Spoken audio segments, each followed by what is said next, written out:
wanting to do like a full media day for a bit, and then we're like, all right, like if we're gonna do it right. Like we're gonna do it at an event that'll have everybody. So like first pro tour, and you know, honestly, these guys pretty much ran the whole thing themselves. They did pretty good. I would say they should make it mandatory, especially for the pro classes. Oh yeah, like it should be like a mandatory thing. That's part of it. And I think like, you know, just like you and I talked last year when I was asking for like feedback on the format on this, like part of it is obviously like elevating it from every regard to make kids want to go and do it. You know, even if they're going to cars, even if they're kind of have already raced the class before, is just make it, well, like guys want to do it. So yeah, exactly. It's partly the purse, it's partly a good grid, good format, you know, all that. And then the other part is like, all right, it's better to be, you're going to feel more like a hero if you finish 10th in shifter than if you go and win K, right? Yeah, exactly. How it should be, you know? Yeah. So at least within reason, right? You know, but yeah. That's cool. I like what you guys are doing. Yeah. Well, I want to talk about you, man. So I want to go all the way back to the beginning. So, like, what's the first memory you have of racing and then probably specifically karting? Yeah, I started in quarter midgets when I was 5. I can probably send you guys a pretty neat photo of that when I first started out. But I started in quarter midgets, but then the first time I saw the go-kart track is there was a quarter midget track next to a kart track. And my dad and I were always just kind of looking at it. I started with my dad. And my dad has zero racing background. He was a construction guy, right? But he loved motorsports, and I think he saw quarter midgets at an Autorama or something like that in Sacramento, big auto show. And but short story long, we saw the karting track, and I started getting into karting. And my first memory of karting is sitting out at Davis. I don't know if you've ever been to Davis, but Davis, they used to kind of have like this rolling straightaway, and you would come out of this corner. I remember, I think it was like 80 shifters. It might have been 125 shifters. I don't know at the time. I can't remember. But they would come over this rise, and they could be a little bit light, but just like the sound and everything of them flying by, I was just like, this is me. This is what I want to do. So we started karting with my dad, and we were like just clueless, absolutely clueless. I mean, it wasn't out of the back of a truck. We had a trailer. I think he had a trailer because he had this old car they used to haul around in. But I just remember like one memory of us at Dixon, is one of our local tracks. We see people like lubing the chain. You know, oh yeah, lube chain. And then when someone was nice enough to come over, like because part of the chain was smoked, like he needed to lube that. You know, like, we thought it was just like one time a day or something, but it was just brand new, not knowing really anything. And back then it was not a lot of teams. Right. There was Emic that would just go out there, and I had an Emic kart, but we started there, and then it just kind of evolved. I was terrible. I got lapped. I remember my first race. I got complimented from the flag guy that I'm doing a good job getting out of the way for the leaders. So I was like, great, yeah, that feels good, right? Yeah, but I was terrible. But I kept on wanting to go. My dad kept on asking me, like, hey, do you want to continue doing this? Yeah, he's like, you sure? You know, like, probably thinking in the back of his head, like, you're terrible. But I eventually got, I don't know where the like crossover period was, to be honest. It's a long time ago now, but I started getting good, and at the local level, good at the local level. And yeah, I mean, if at 9 or 10 years old, if I went to a level that it is now, I would have been destroyed, obviously. But yeah, I started getting some sponsorship from a local shop, and I started winning races locally. And then at the time, SCUSA was like shifter karts. So the big thing is if you want to go to national race, you have to be a shifter kart, even in the junior ranks. So I started running 80 shifter, and then didn't have much success. I was there, but not like nationally, not really a top contender at all. And then I moved into the 125, and still the same thing. They had pro and semi-pro that, and I was obviously starting semi-pro, and it wasn't great. I mean, but I had certain signs of brilliance and stuff. And then I won a race in Phoenix, and then it kind of like snowballed from there. I started getting better at it, and what I started noticing actually too, I wanted it more. It's like I almost got a taste for it, but I was always the kid that was working on my kart. I enjoyed working on the karts. Now I'd even mechanic for people, even when I was a young age, like 12, 13 years old. I would just really like the mechanic mechanisms of it and just working on and understanding how it works and cleaning it. Like I'm like an OCD kind of freak when it comes to that. Like I still do it to this day. Like I go buy a cart and there's a rag there and I'll take it and I wipe it and put it back on. It's not, yeah. Explains the tent. Yeah, like it's probably a sickness of mine, but I get it from my mom too. But yeah, it started snowballing from there. And then when I got my break, I would say I was always a good national contender at that point. Like Alex Speed was the man then. Right. Him and he was a great driver, probably a better driver than me. I would say he was a better and still probably is, but I probably worked harder than him, to be that. I wanted so bad. And then I got basically hooked up with Track Magic. Basically what had happened, like I didn't have the money to go racing anymore. My dad kept pulling back because we would just like any not any teenager, but teenager. I was, hard on my dad, and my dad was hard on me, so we clashed a lot. Yeah. Or you could say asshole. Let's just say I was an asshole. And so he told me, you're on your own now. And so I got hooked up with Track Magic. And the thing was, at the time, Track Magic obviously was built in San Francisco.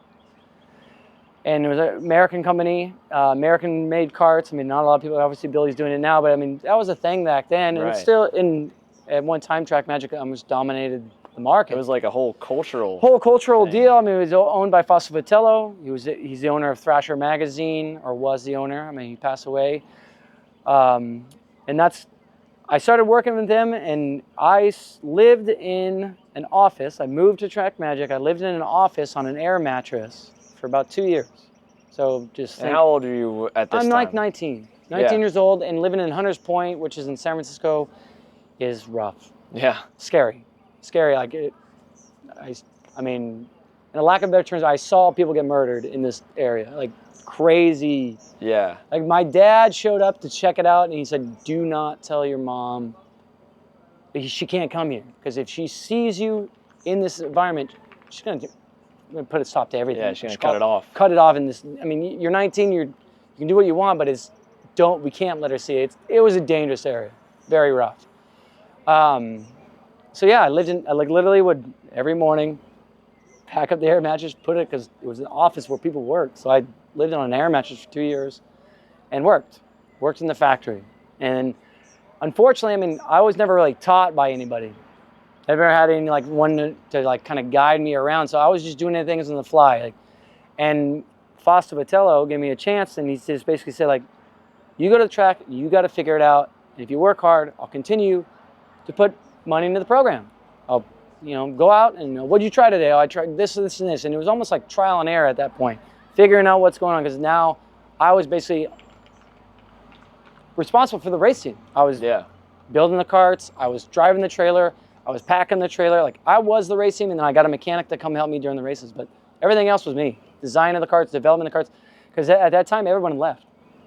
The Dynasty was kind of gone. The Mamos left, the LaPointes left, George Barrett. So it was just me, a 19-year-old kid. I knew go-karting, you hear everything, but we didn't have that European influence yet. What we see now, a lot of people coming in, factory support, that, build the karts, know what they're doing, kind of guide you. It wasn't like that then. Yeah. It was just kind of people that figured it out, really. Mm-hmm. And that was me figuring it out, 19, cutting bars, moving this forward, and just figuring out how to develop karts. And so when does the transition go from that to then when you end up driving for CRG in the States here with Mike's team? So yeah, that's what happened there was I was working with Track Magic, and we started getting close. And I think a lot of it too, I was driving more, I understood the karts more, and call it luck, call it hard work. I mean, it all came together. The kart was good at the end. We developed something that was really good, and we got hooked up with Rainey. I've always had a long time relationship with Sweet Tech. Got hooked back up with him because I've worked for Rainey and lived at his house before then in summers and stuff like that to learn how to work on the engines. Always been fascinated about engines and stuff. And then Fausto Vitello, the owner of Track Magic, passed away. We were in Tucson, Arizona. Big national race with Stars of Karting then. That was the big thing before, or I guess in between Scuso and Scuso. Yeah. Saturday night they called me. His wife, I forget who called me. Someone called me and told me Fausto passed away. It's like, whoa, Yeah, it just shatters your whole. What do we do? Like, yeah. I mean, I showed up at Foster's. I didn't have nothing. I had holes in my shoes. He gave me shoes. He gave me tools. He gave me a life. Gave me a livelihood and a race. And like, what do we do? Like, oh, no. And I remember them like to this day, and it's actually still hard for me not to get emotional about it. Now, that's 2006. We're almost 20 years. But his wife got on the phone. It's like, you have to win. We finally won. We won the next day. It was really cool. It's like emotional still. Yeah, man, that's incredible. So, yeah, but even still, right? It's and unfortunately, win, and we came back. Like, we're gonna keep the company going. Well, they didn't. So I was leading the championship. I think the Stars Karting Championship. Never won a national championship. You got to think like I'm kind of breaking out now, you know, and like, oh shoot, I lost. Had it, gone. Now what do we do?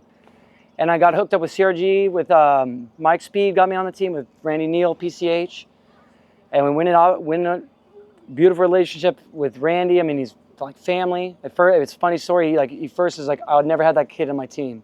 You know, I was a little rough around the edges, and he wasn't. He was like the OCD guy, very proper, no swearing, none of that, and I wasn't at the time. Yeah. I wasn't. So, but I learned quickly, like, okay, when you drive for this team, and you got to clean yourself up, clean up your act, and we went on to win the championship. And luckily that year I won the Super Nats. Now, and I say I won the Super Nats in KZ, but it's not.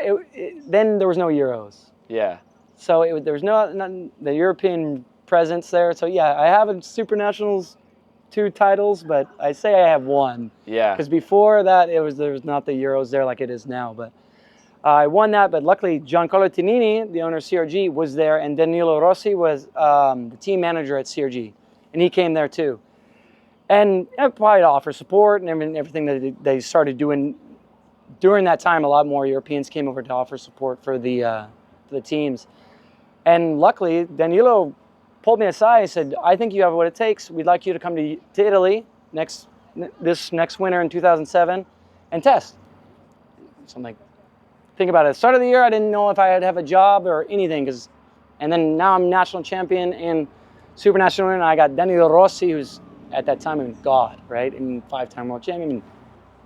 Yeah. Maybe the kids don't know who he is now, but he has got a go-kart, but he was one of the best that's ever done it. And he comes over to me and tells me, that was a perfect race. You know, it was like one of the 3 best things that ever happened to me, honestly. Yeah. I have Danilo Rossi say something like that. You know, you drove a perfect race.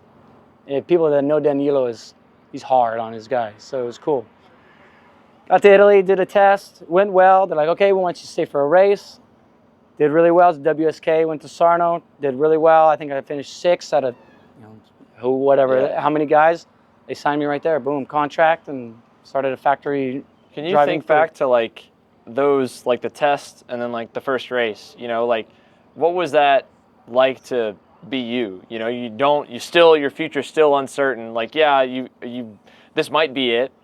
You know, you obviously bet on yourself and believe in yourself probably at that point, you know, having gotten some big wins, having gotten a national championship and a Super Nats win, but still, like, you're in a new country, you're halfway across the world, and you're still trying out for the job, even though you're doing the job on the race weekend. I've noticed a lot of times in my life, it's always like I always have like one shot to make it happen. Yeah. And that happens with any racing driver, right. I think, you know, that makes it. I mean, I didn't make it that far. I only made it to European karting, but I think any driver that makes it to even professional motorsport, you get very little chances to impress or very little leeway. I mean, if you're not good, they'll replace you with someone else, and especially in the European culture, as you guys see in Formula One. I mean, that's how it is. Yeah. I remember specifically at a race with Danilo Rossi at the time.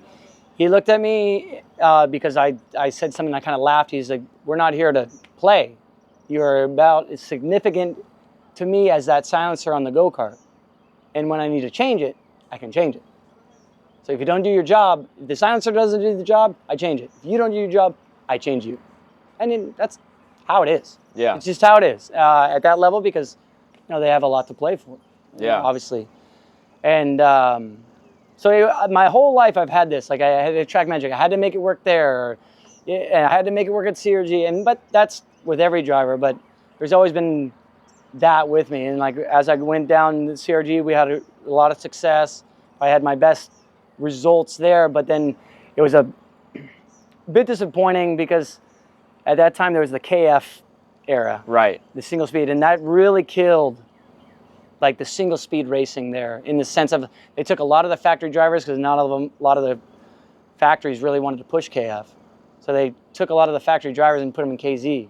Hence why now KZ, because back then, I mean, when I first started in 2006, 2007, it was kind of a mix. Like the big world championships, the KZ guys, they'd bring all the KF guys and run them. It was a big deal, but like they didn't run the whole year, maybe, because you know, KF was more the focus. Formula A or whatever it was before then was kind of more the focus.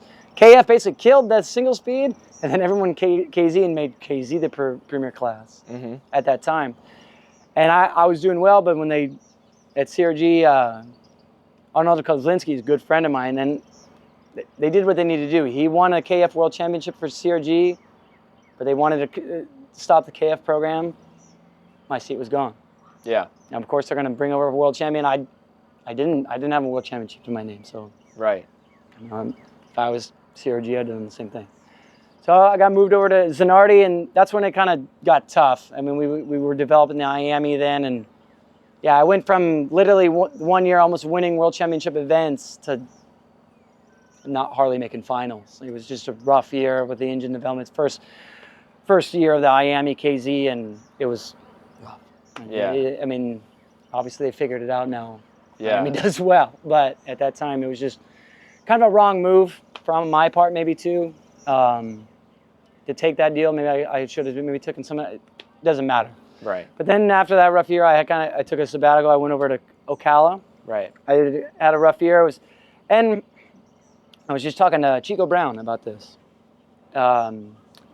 It's hard being over in Europe when you don't have any family, any friends. I mean, my first race over at CRG, I didn't speak any Italian, you know, and they give you, back then, it was a thing like if you're a paid driver, you're getting a salary, like, just like anywhere else, like they're going to expect you to speak Italian. So they get a mechanic that spoke Italian. And that's it. And you just learn the language, just like if you came work at Kart Chaser, you'd expect them to speak English, right? Yeah. So it was a thing where, you know, learning languages and everything, it's extremely hard. And I was talking to Chico, I'm like, hey, dude, like, it's all right, dude. If you're feeling these ways, I mean, I was a grown man, and it was hard. It's extremely hard. A lot of people don't realize what it takes to live in different countries and learn different languages and learn and being over there like full time. Yeah. And maybe not with family. There's a lot of people, you know, a lot of kids maybe have people that go to family. I didn't have family. I didn't have friends. So it was difficult. And you have that psychological aspect it's hard. But those things, all these like things that I kind of had to go through, and like I said, I had success in karting as a driver for sure. You know, we went out and did some good things with other teams and in Europe and everything, but I kind of did it the hard way, I would say. How so? In this sense, like I went full in. Like full in, I got to live there, or I got to live at the shop, because I wanted to be successful, and that's what I knew at my talent level. I had to work harder than the other guys because I wasn't as talented. Yeah, I remember growing up watching Alex Speed going like, he's so much better than me and he doesn't even try. Yeah. But I just realized, okay, if I keep on doing this, trying, I can maybe hopefully outwork somebody. Yeah. And that's kind of been my motto my whole career, and that's the only way I've reached success, because how we started this conversation, I had zero natural talent. Yeah. Zero. I was terrible. I was getting lapped. I want to sidestep the career progression and talk about the sabbatical bit at OGP, right? Like you come in and I don't know exactly how long it had kind of been like the powerhouse OGP at that time. I'm sure part of it also was kind of right as you're coming in around the same, right? Yeah. Because, you know, when I think back of the first years I kind of got into the sport, I mean, that was Raleigh on another level with where the Rotax program was, and just the team that everybody knew, and there was so much talent there, and George was, you know, taking, from what it seemed like from the outside, like pretty good care, because there's really, really smart, really good guys there. I mean, Mike's working there at points, Alex working there. So I mean, are there do you look back on that with like a lot of fun memories? Is it kind of more just frustrating because that was the sabbatical and you're like coming into it like almost probably had the life sucked out of you a little bit after all the years of pushing yourself? Yeah, at first it was tough because I wanted to be racing, but I couldn't get the right ride that I feel like I could have had a chances to win, and I felt at that time that, like, I'm losing my chance, but it was good to take a step back also. And I think luckily there was Alex. I mean, people that don't know, Alex and I have grown up from each other at 9 years old. I mean, a funny story is how I met Alex is I didn't know how to pass anybody, and I started getting fairly good, and we grew up racing cadet races, and I blew him out of the way because, my dad was like, well, the Intimidator, they learned bump and run, and now Bailiff made it all. And I took the thunder, but I learned it from the Intimidator. They learned I hit him and I'm out of the way, and I went, and then Mike Speed came up, and he came up all riled up. He's like, who's this kid and everything? And my dad he was a really tough guy. He had the handlebar mustache. He used to ride with the Hells Angels and stuff, kind of guy. He's like, hey, who are you? Like, kind of thing. He's like, well, hey, like, you got to tell your kid to calm down, kind of thing. But they were like doing their thing, and Alex and I we just became buddies, and so it was really. It's funny, like, there's a lot of times in Alex and I's life that we've like leaned on each other, and like I would say I leaned on him on that time, like just having a friend there, and then we decided like, I'm gonna work here, and we built something together with him and Mike and Mario was there as well. Nate Grindell, we built this powerhouse program. I mean, you could say we were lucky, and we had likes of Kirkwood, Askew, Nick Neri, Ashley Rivera was there. I mean, there was Ryan Norberg, I guess, was there. I mean, I remember hearing a podcast or something that. Yeah, he was joking about how, right, because like George had the policy of he'd sponsor you till you graduated high school, and it was always Florida residents. And Ryan and Austin. Ryan never looked at like Austin, I don't think, so much that way. He was always looking to Kyle, and the funny podcast was talking about how like Kyle at one time, Ryan was outrunning him, and I think Ryan was paying to run under the tent, and Kyle was at the time already sponsored to run under the tent, and Kyle like wrecked him so hard he got DQ'd for the weekend, and he's like, they suspended Kyle for a race, but they still never picked me up, I mean, that era of you guys being there, and you look at like what Mike and Alex have been doing, and Mario obviously with Speed Lab, but obviously the drivers that came through that were just phenomenal. Kotick, another one, Jonathan, I look back at that, and that was like a dynasty, like lightning in a bottle with that many, and there were so many other tuners that were kind of coming in too that like are still some of the most highly paid guys in the pits. 100%. So. But at the same point, like, it was a powerhouse, but it looked like you guys did have like probably more fun than I think people would have expected, at least looking from the outside for a team that was at that level. Was it like that from the inside, or was it still like high pressure? No, it was fun. It was fun. I think it was fun because we were learning different things and just working with people you like. Yeah. And working with people you like is obviously a huge plus. And I got to work with one of my best friends. Yeah. Right. And then we got to mess around with go-karts and stuff. And luckily with George, kind of had an unlimited budget. Too. So it's like it's a kind of perfect storm to have a powerhouse team like that. We had I feel Alex and myself were probably some of the two best drivers in our era at there, and I would say two guys that really worked for it still in the sense of we understood what to do. Yeah. And we were just fast. We understood why we were fast, and we could relay that to the drivers. And I think that's a huge plus for those kids but we necessarily didn't teach them just how to be fast. Like, why were you fast and why were you slow? And breaking that down at a big macro level and get them in the mindset of like, okay, you were fast this time, but how are you going to be fast every time? And explaining those tricks and mindsets and everything. And having them be more prepared for any, I would say, situation or anything. Yeah. We could take them anywhere to a new track, and it wasn't okay. We needed to go a week before and learn the track and just learn the lines and learn how to be fast on the track. It was more of that big macro level, like everything we've done fundamentally. I mean, we did all our training at one track, and it was Ocala. Right. We didn't go anywhere else, but we could take and teach them those things, not just going to the same track and trying to go faster or lap time. No, thinking about what we need to do, what corners we can do, and we do set out cones. We do all these crazy stuff, kind of out of the norm, but now my new norm, how I teach guys, I learned a lot how to teach people as well, and I think Alex did too, because we basically had our own track, and we could kind of like give and take, like, okay, just teach this kid one way, teach that guy one way, and we'll kind of see where it goes, and you could see, we data log it, and like, okay, are we progressively getting better at certain things or worse? Because we'd always have the same drivers, and we knew they'd be at all the races, and we just go to the next, go back, or we have this deficiency, we'll go work on it at Ocala. Yeah. And then go do a different track and see if their deficiencies were better or worse. It was fun. It was fun in that regard. But my passion was still wanting to drive. Right. And I got a call to go race in Vegas with TV Kart, but it was more so with Modena engines. Right.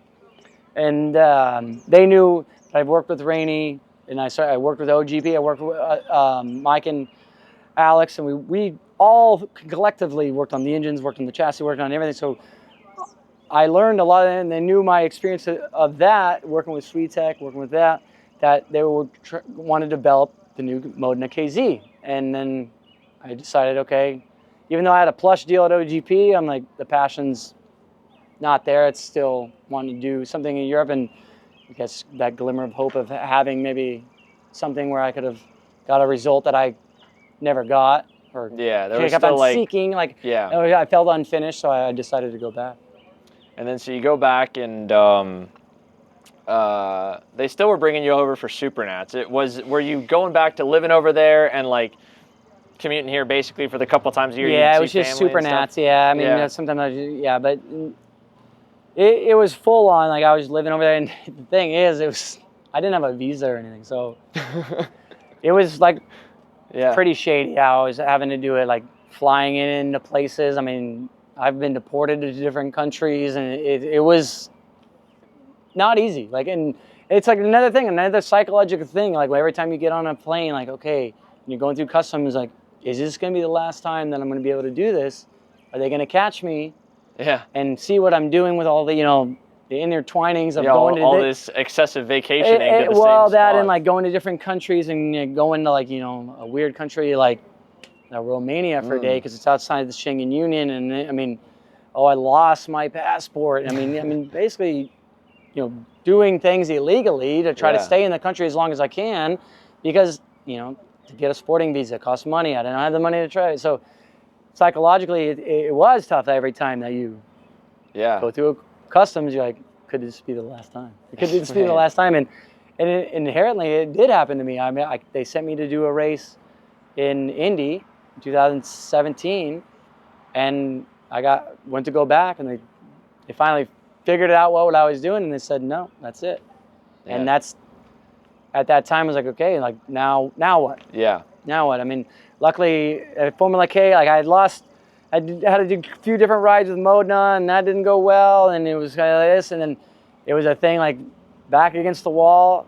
I got to deal with IPK for one race. I mean, with Supernats. Right. Like, okay, like, because luckily I had engines from Miami, because I had my relationship with Miami, said, we'll give you engines. Had my engines supplier, SweetTech, so they're still doing the Honda stuff. And he's like, yeah, I'll give you an engine. And then I had done like tire testing for something like that for Tom, like 2 years back. I'm like, one day I'm gonna need a Supernats entry. Just pay me that. Okay, yeah, that's good. Well, I needed that entry. Hey, Tom, you remember that a couple of years ago? He's like, yeah, no problem. It's like, all right, convince IBK, send me the carts. They'd pay for the mechanic. I'll pay for my flights. I'll get the engines and everything, and we'll see. And like, okay, we'll see. And the thing was, I went to the Rotax Worlds, worked for him for a week and a half, and that's kind of like helped me pay for the carts to get there. And I go, okay, we'll see how the race goes. And that was the year I won. Yeah. And so I literally going into the weekend like, okay, like this could be it. Yeah. I don't have a contract. I don't have results. For the last 2 years that I did with Modena, and going around like I need to get it done, like, or it's over. Yeah, and that was the coming together of a lot of stuff, because your dad had passed away? No, he passed away after. But what's really cool, even the year after, what's really cool, my dad had not seen me race that long, but that was the last time that he did. Oh man, that's so cool. That was pretty much the last time I saw was that winter. It was really cool because they had given me a little bit of time off. So I won the race. They said contract for 2 years. You know, of course they're ecstatic. I'm on cloud 9. One, because I won the race, but 2, it's like a big pressure release. Like, okay, you know, maybe let's go at it again. You know, obviously these people are serious. The kart was good, engine package was good, so it was like a big relief, and it was cool. I got to spend time with my father during that, a little bit after that race, and it was really cool because that was really the last time, because then it was back over to Europe and then doing that for the next. Was it the next year? I can't remember if it was 1 year or 2 years out. But yeah, it didn't go perfectly. We had some signs of some podiums, but never really got that European or World Championship. But and then with the immigration thing, and then in 2017, I'm sitting there like, okay, like what am I going to do now? Right. And then one thing my dad always said, like, hey, it's always better. His saying is like, it's always better to fail at doing something extraordinary than succeed at doing something ordinary. So like, hence, you know, try to go to Europe, try to do this, you know, even though I was American champion, like, what's the next step? What's the next step? And my whole thing was like, okay, I always thought like, I want a team or something to that effect. I want to be in racing. I love karting. I've done it since I was 9. Eat, sleep, and breathe it. You know, I'll sleep on the floor if I have to go do it. I'll do whatever it takes to be this sport, because it's something. Even though, like, a lot of times people see me like, you sure you like this? And like, yeah, maybe I'm not today. Yeah. Tomorrow I will, right, kind of thing. Yeah. And so I sat there and think, I'm like, you know, I could start a team. I could get to a kart. I think, no, I want to do my own. I want it to be. And the one thing I always, like, it kind of toward my Indian career, I knew I wasn't the fastest driver, but I felt that I knew how to develop the karts really well. And I remember actually my last year with IPK, Jeremy Iglesias was my teammate. We all know Jeremy, world champion. He was better than me. I could see in the data. He had the same kart, he had the same engine. I had to accept he was a better driver than me, but I could set up the car better. And there was a couple times where Jeremy would race, and I'd be his mechanic because he had a better shot of winning the race. So I didn't race. I didn't perform well. I didn't race. But I was a mechanic, and at one time the head engineer we didn't make the race, so I was like, let me do it. And we were kind of struggling and stuff, and I'm like, let me do it. I just want to. This is how I think the car needs to be. And he went out and won the race.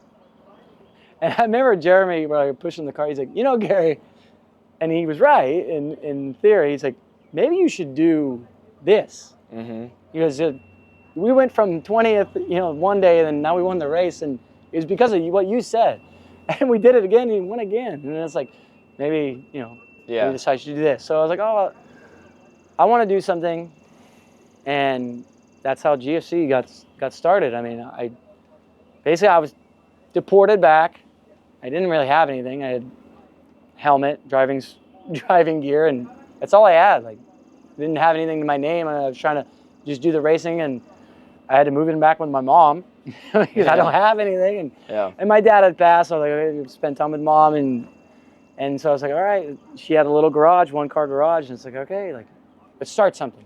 Mm-hmm. So I started designing, thinking I had already had ideas in my head and got a few prototypes made, and I started out of the garage. Got a kart stand, bought a van, and just myself testing it.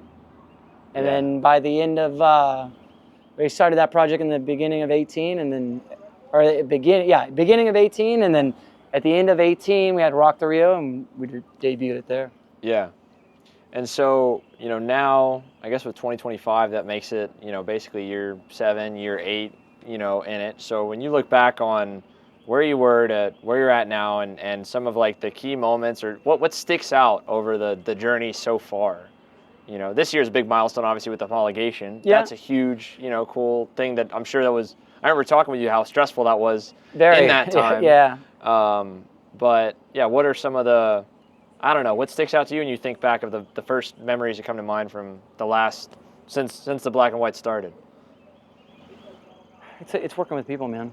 Yeah. It's working with people, motivating people, and it's the same thing since every job that I've had.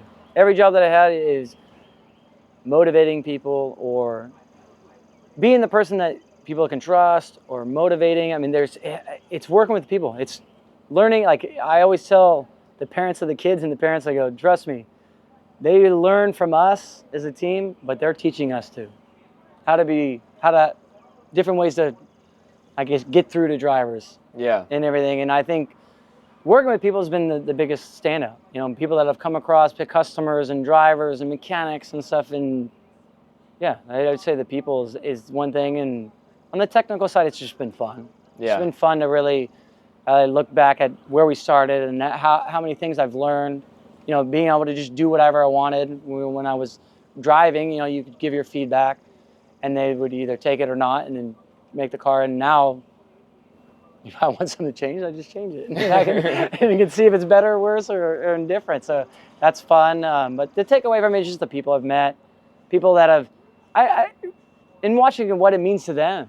You know, some of that. It's pretty cool to see how people are proud to wear it, or proud to be a part of the team, or proud to share our stuff on social media, and you know, like that's pretty cool when people are like sport your name, and yeah, that's always been a cool deal. And I remember, I guess a takeaway or a memory I have of when someone like walked past me and they're like, yeah, the GFC cart, and they probably didn't even know who I was, but they know what GFC is. Yeah. And it's like, oh, it's cool that the brand got bigger than me. Because like we said, everyone probably doesn't even know I raced or anything. Like, who knows? This is just the owner of the team.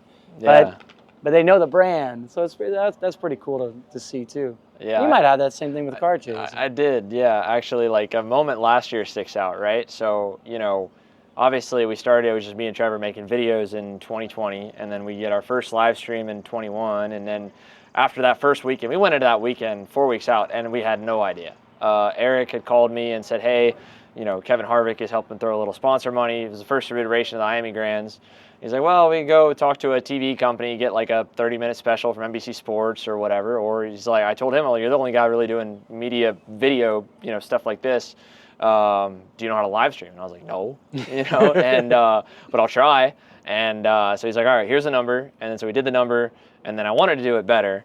You know, at that time I had announced, you know, to work both when I was 16 and 17, then before I went to work for Eric, and then after I left working for Eric was kind of leaning on that again, along with like officiating or just weekend gigs, right? And one of the things was like I was never going to let an announcer announce a race alone. Like I knew how terrible those days were when the race gets spread out, especially small races, and you're up there by yourself for 12 hours a day. It was miserable, you know. And then part of why I even went to work for Eric was at 16, 17, you're not old enough to go and really do anything. And when you go work for an event where it's not really people that you know, and you're trapped by yourself for the whole day, I just ended up going to the hotel room and doing homework and eating McDonald's. So, yeah, he calls me and I'm like, yeah, sure, okay. So we do it at that level, sold some T-shirts, sold some ads, you know, from people, and then it somehow went off good. The first night actually didn't. We were going to do like a little podcast thing the night before. That totally screwed up. I just left one cord at the track, and it was over at Connor Zillish's parents' house. And it was 30 minutes away. Drove to the track to go back and get it. Drove back, hustling, blew a tire on the way back. Got to the house after Trevor came over to swap the tire, and then I put the cable in, and it was the wrong cable. So we said, screw that. And then the next day, everything worked like almost flawlessly, and we got dumped on. We were working outside in the rain under the little small, like probably no more than 10 feet by 6 feet scoring tower. So it was a miracle that weekend actually like worked as good as it did. And then by Monday, there was nibbles and questions from every series, and I did the math, and I was like, all right, well, we need to charge this. And then everybody said no. And so then that kind of sent me down the path of, all right, well, is this going to work? I want to take it this way. I think it's the first step towards the growth of the overall sport. I think there's a lot of things that you and I have talked at length about a bunch of the stuff like that could be done. But when I worked backwards for about a year after I graduated college, but was still working for Eric down in Homestead, I was kind of figuring out what to do next, you know, and I was like, if the sport did this, then we could do this, and then I would do this, and then it would end up where I wanted to hopefully see it and have opportunities that, you know, a guy like yourself should have for kids that work really, really hard, and for even buddies of probably you and I that, you know, like Oliver Askew is a great example. You know, I mean, there's no reason why he shouldn't be right next to Kyle, you know, on the IndyCar grid. And plenty more guys just like him that didn't even get half as far as either of those two guys, right? So the big moment, circling back, of where it was like bigger, well, I guess there was two. The first was doing like t-shirt orders, and we, you know, we're just driving in our cars. We still drove in our cars with all of our gear the first whole broadcast season in 22, we're selling them out of our house, you know, on online, and you're seeing orders come in, people you have no idea who they are, halfway across the country, people asking if they could order in Canada or in Europe, and, you know, just from YouTube really videos at that point. And so that was really cool. And then you walk by someone at the track and you're wearing it and you've never talked to them and they've never talked to you, and they might recognize me because I would be on the face, but they definitely wouldn't end up recognizing Trevor because he was behind the camera. And the second one was like last year. I started, as we were scaling, I was like, well, I need to get more people besides just my face and my voice on all the broadcasts for us to be able to do more than one. I can't be everywhere 5 times over. And so at the TSRS races, I had Caleb and a bunch of others announce, and there was a kid that came into the tent because I was doing some racing there. So I was like, if I have an excuse to be there, or excuse to not be at the tower near them, you know, and the guys know they can't come and get me every second, they'd be forced to learn a little bit. But if there was a problem, I had an excuse to be on there. So it was cool to go and do some races again. Kid comes over, and my teammate is like, hey, you know who this guy is? And he's like, no. He's like, that's the kart chaser guy. And he's like, no, it's not. That's Caleb. And so the kid had no idea. That's cool. Moments like that where you're just, you know, even with Harvick, there was one point with just the Happy Hour podcast we were doing that, like, he had said something to me. I went on like one little rant or something about WKA, and he like passed me in passing, and he's like, yeah, not really big fans of those WKA guys either. And I hadn't started the conversation. I was moving tires for Eric at an SSKC, and then I was like, when did I vent about this to him? You know, and caught up with him later, and he's like, yeah, I'm watching, keep up, you know what I should do with Keelan, you know, just kind of keeping tabs on everything. So there's a lot of like pinch me moments, and especially now, I joke with all of our guys too with media, right? Like, everyone's really nice to us because either they're running really good and they're having a really good weekend, or they want to be on camera or talked about, so they're kind of sucking up a little bit. But I end up with like a really cool phone contact list that 12-year-old me, even 16 or 18-year-old me would go, no way you can call that guy or text that guy. And even you know, I mean, Riley, one of our guys, was, you know, obviously a big fan of you. I was too. And so to have that is also just to be looked at in that way. I think that's a coming of age thing too. That's just, it's cool, you know, to have people that you've kind of put on this pedestal, and they're complimenting you and talking to you like you're an equal, and there's good and bad that comes with that, because then they also push on you, you know, and you've looked at them here, so it feels like they're punching down, but really they're, you know, they've already started looking at you as an equal for a while. So there's a lot of like, man, I'm sure it's the same with you. You're just in it every day. You don't notice how quickly both time goes by and like how quickly the evolution is. I would say time for me, it feels like it's been like long.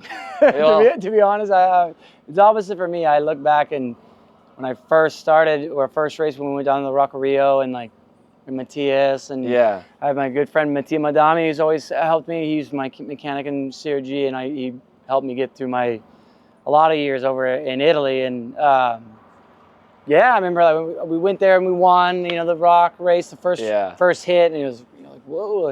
And it was kind of, it wasn't like a what now, but we were like driving back in the little van, and we're like, you realize that we won one of the bigger races of the year. You know, it wasn't Supernatural, but still a big race. And like first hit, you know, first try. You don't get that often. But I'm like, we're going to my mom's garage, back to my mom's garage, you know. We're gonna unload the thing, you know, and like get ready for Supernatural. It's like kind of wild, you know. And yeah, those were good memories. And like milestones, it was cool to see the homologation with our names, you know, with the Tony Karts, the CRGs, these big, huge companies that, you know, I got to know well. I mean, and I guess last year when I went over to Europe to help Chico in the academy. I mean, I never had Roberto Robazzi, the owner of Tony Kart, never talked to me in my day of my life. I mean, I lived there for 10 years, never a day in my life comes rolling over on his bike toward, to our pit, because we had a little pit in the academy. Hey, I see what you're doing in America. It looks good, And I was like, it's pretty cool. I mean, like the dawn of karting, and looks at it and says, like, been watching our progress, and so that's really kind of neat to see, and just have like the respect of, I guess, people like that, the manufacturers and stuff, that when they come over and telling us we look nice, and we see that we're doing well, and just see that that's actually on their radar is cool, and to actually when you're able to compete with those guys in the year, obviously. When we got pole and second, and so just to be all the factory guys there, and as a true American team in the sense of, like, we have American engine tuner, even though Rainey's Swedish, but he's lived in America since he was forever, and it's pretty cool, and what's really neat is, like, while you have a lot of these teams, then we have factory support. The Europeans come over, like, it's us. Yeah. The same support that we have for our club race in Sonoma is the same support system we have for our biggest races here. It doesn't change. Yeah. It does not change. So it's like, it's pretty cool. Like, I know, I try to use that as our selling point too. It's like, a lot of teams will have these Euros or factory mechanics, all this stuff. Like, we don't do that. Like, we don't need that. It's us. And this is our program, and we're gonna have it from bottom to top. It's still the same. It's never gonna change every race, because it's us all the time, and it's our ideas and our work, and that's how I want it. I don't want to have to rely on everybody else, or have to say, like, okay, we're getting one race, we're going to get factory support and sell it to a customer. Like, no, we are the factory. We make the karts, so we don't need anything outside. Yeah. Do you, and I think on the support side too, right? Like, of trying to make it a brand and more than just a go-kart. This weekend is kind of, seems like it's like a coming together of stuff you've been working on and wanting to have for a while, from like the race team support side too, in terms of like the process and all the other bits that is so much beyond just like, okay, turn your GoPro on, we're going to tell you that you should have hit brakes in this corner, and we're going to have, a nice looking tent. How much of that have you like kind of learned, I guess, or taken from what you've learned of coaching and teaching guys over the years? What I've learned is there's so many more things than just showing up to a race and going, okay, we're going to look at the data and we're going to make you fast. It happens way before that. And then there's so many other factors that go in. There's a reason why certain drivers are always in the front and maybe certain drivers struggle a little bit. It's because of the preparation. And knowing how to prepare, when say you could have someone tell you need to be more prepared. Okay. It'd be like you telling me how to run Kart Chaser. You need to learn how to do this. Okay. But you would tell me how to do it, and how to, and it's not just, okay, you turn it on here and you film it. Like, well, there needs to be a million things before that, and that's where we really try to focus on everything. How you're hydrated, how your nutrition, how is your physical condition, because all those things factor into it, especially now with the longer races and everything. It's the preparation and teaching a driver how to be prepared well before you even get here. And it's the biggest thing that we focus on too is, it's not that we're done with the race, we pack it up, oh, we had a bad race, we'll go next time. No. We had a bad race. We need to focus on what we did bad and work on it when we go home, so we don't show up to the next race and go, okay, hopefully it goes better. No, hope is a thing we don't rely on. We work for it. We work on the problems that we have. And I think it's having that set regimen and knowing what to do, having the drivers a program and I would say a curriculum, a fundamental curriculum of what to strive for. And then it's up to them to do it, right? Yeah. You can't, it's up to the drivers to do it. And if they do it, we've seen success with it. And that's the biggest thing is having that, being from fitness, from nutrition, from maybe getting enough sleep, being mentally prepared, all these things come into account. And we haven't even done a lap yet. Yeah. We haven't even talked about the GoPro, the data, or run the engine, how to give feedback for the go-kart. All those things make a difference. And I would say that's maybe what I know separates us from a lot of teams. Every detail counts. And I'm one of those detail-oriented guys, like we said. If I see a thing, I want it cleaned off. Every little detail counts. And it's giving them the curriculum and set regimen of it, and then maybe want to apply it, it's on them. It's funny you say, like you don't rely on hope, right? And it's about work. And I think that, kind of coincides with what we were talking about yesterday too. You're a realist. You're not, I don't feel like you could really try to sell me snake oil if you tried. But like when you see parents coming in wide-eyed, and they come to you about, whether they discover the sport from F1 or IndyCar or NASCAR, you go out of your way to almost be like, hey, like, that's not realistic for 99% of, the kids coming in. It can be realistic. It can be realistic if the driver wants to put in the time. Yeah. Right? And we can offer the drivers all what we feel is the right path. Because I've seen drivers. I was teammates when I was in Europe with Max Verstappen. Mm-hmm. He's a little kid, and we all knew when we watched him, like, okay, this kid is going to be way above than anybody else. But he worked at it too. And his father taught him the ways, and he was able to put the work in.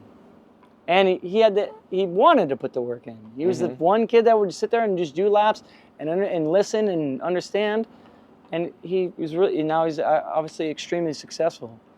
And that was actually another one. And when Max, we talked I haven't talked to him in a long time, but he's like, very cool kart. It's cool. That's cool. He wasn't like the world champion is now when he saw it, but that was pretty cool. Just hearing from him, but I've been able to been around a lot of successful people, a lot of successful teams. During my tenure in Italy, I actually worked with a guy who was the team manager of Toro Rosso at Toro, whatever it is now. It was Toro Rosso then. Yeah. But I was able to understand a lot of things that they prepare with their mechanics, with their drivers, how they send them to where they get physical checks and mental checks, and it's such a mental game. If you think about it, like any sport, it's about the mentality and the preparation. The drivers that are always prepared are going to do better. Mm-hmm. And the whole thing is that we hold our drivers accountable and try our best, and it's a lot of them is accountability on their part, but giving them the tools and holding them accountable for it. And getting back to your original statement, like, hey, we want to be a racing driver. We want to make it to Formula One or whatever it is. Okay, this is the steps. At least when you're karting, we can get you all those steps, but it's going to be up to the parents and the driver to hold themselves accountable to make sure they're doing all those steps. If you do all those steps and it doesn't happen, well, that's either fate, or talent, luck, whatever. But if you're not doing all those steps, regardless of how talented you are or lucky you are, they're probably not going to work. So it's just giving them and having that mentality and holding people accountable is the biggest thing, but then giving them the tools, not telling them you're doing this wrong, telling them why they're doing wrong, or the biggest thing is how we can go and not do it wrong again, and giving them the tools that it's so much just over a macro level thing. There's not just one piece that's going to make it. It's a whole conglomerate puzzle that you got to put all the pieces together, and we can help them do that. And what's important, what's not, and decipher that. I think we do very, very well, and we've seen it. I would say we're not one of the teams that maybe has the, biggest star drivers or gets the Euro guy and puts him in the karts. We try to do it with other people that we have, and I'd say I pride my success on the people that I've gotten better, that maybe have been in the sport a long time, or just getting in the sport, that their ramp rate of success, and giving them the tools. And sometimes when they go from a different team and they come back and they realize, okay, I didn't sell them the snake oil, like, we're going to change this engine, we're going to put this axle on, it's going to be better. I'm more the guy who goes, well, we need to worry about other things before we change the go-kart, or I can put a different axle in, but it's not going to help us win the race. We have other things we got to look about on the driving side. I guess to wrap up, and this has been such a cool deep dive, I appreciate you being so open about everything, is what is, if you could put your thumb on one thing, or maybe it's a couple of things together, that is like probably the misconception of someone that maybe has heard your name or seen you walking around or heard about GFC, that when you've gotten to know them, they've been like, oh, I didn't think you'd be like this or like that. Is there anything where... Yeah, I guess I'm never I'm not in the ins, you know, like Yeah. in the ins of like what people say or What maybe with something that, you know, misconception. I don't know. maybe something that they wouldn't know about you, you know, having not. I would say, I think a lot of people think I'm very direct, but I guess I'm not super direct in the sense of like, I learned it, I probably get it from my mom. It's just matter of fact. I'm very matter of fact.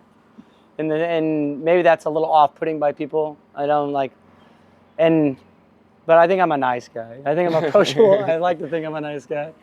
But I think the directness, maybe some people are like, oh, he's very serious and direct and that, but it's just, I guess I don't, it's like time wasting to me. Yeah. Like, you know, like, not time wasting, but like, yeah. I would say I'm a nicer person than probably people see me as very serious, very direct, but I would say I'm nice, maybe. You guys tell me. I think I'm a nice guy. I'd say nice enough. Nice enough. This has been awesome, Gary. Thank you so much. All right, thank man. you. This has been great.